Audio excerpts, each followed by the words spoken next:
Next question, please. We're going to dive into audience questions, and we have a lot of them. I'm going to try to be succinct and ask that you do the same. This one's for both of you.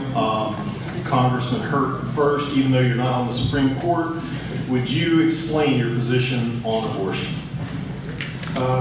Absolutely. You know, I would like to begin by saying that, and I think it's important to note that while it's an important question, I'm happy to answer it. I do think that we have to remember what the most important issues are as we travel around the 5th District. And I can say what I hear about it. It's jobs, it's the economy, it's debt. Those are the biggest issues. And I'm happy to answer this question, but I will tell you this, that I think the American people are real tired of the politics of division. They're tired of pitting men against women, black against white, rich against poor. That's what my opponent has done, and I'll submit to you, that's what's at work here. And I think that the American people are smarter than that. With respect to abortion, my position is crystal clear. It always has been. I am somebody who's against abortion. It is the way I was raised. It's what I believe.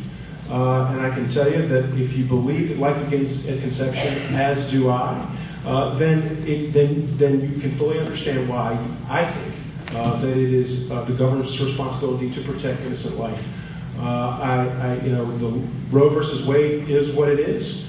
And I will say this, that while the Supreme Court has recognized certain rights, I would say this, I don't think that it's proper for taxpayers to have to pay for abortions in this country. And that's something, while there may be some division among people about where they come down on the issue of abortion, the overwhelming majority of Americans believe, and I believe the people of Virginia's 5th District believe, that the taxpayers should not have to pay for that. Thank you. General Douglass? I believe we need to leave family planning up to our families. My opponent is always talking about deregulation. You know, he's always uses this phrase all the time. I was walking around the district and I talked to Billy Bob here, Bobby Joe over there, and so on. Let me tell you, folks, we need to leave this up to our families. He's always talking about deregulation. But they love to regulate what's going on in our bedrooms, and I think that's wrong. Thank you very much, ladies and gentlemen. I'm a dedicated Christian.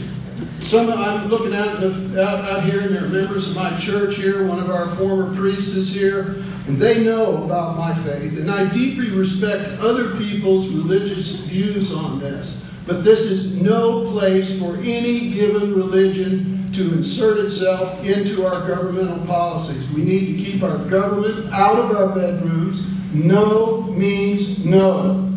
No means no. And we here in Virginia really should be hanging our heads in shame. You know, these painful ultrasound procedures that they try to push off on our women. My wife's sitting right here in the audience today. She had to take one of those because of the scare with cervical cancer.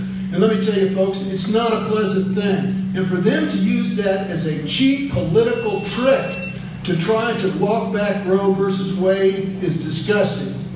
And Virginia, made Virginia, we hit Saturday Night Live. We're the laughing stock of the nation. So I'm here to tell you, leave it up to the families. Keep the government out of our bedrooms. Thank you, General Douglass. Mr. Walton.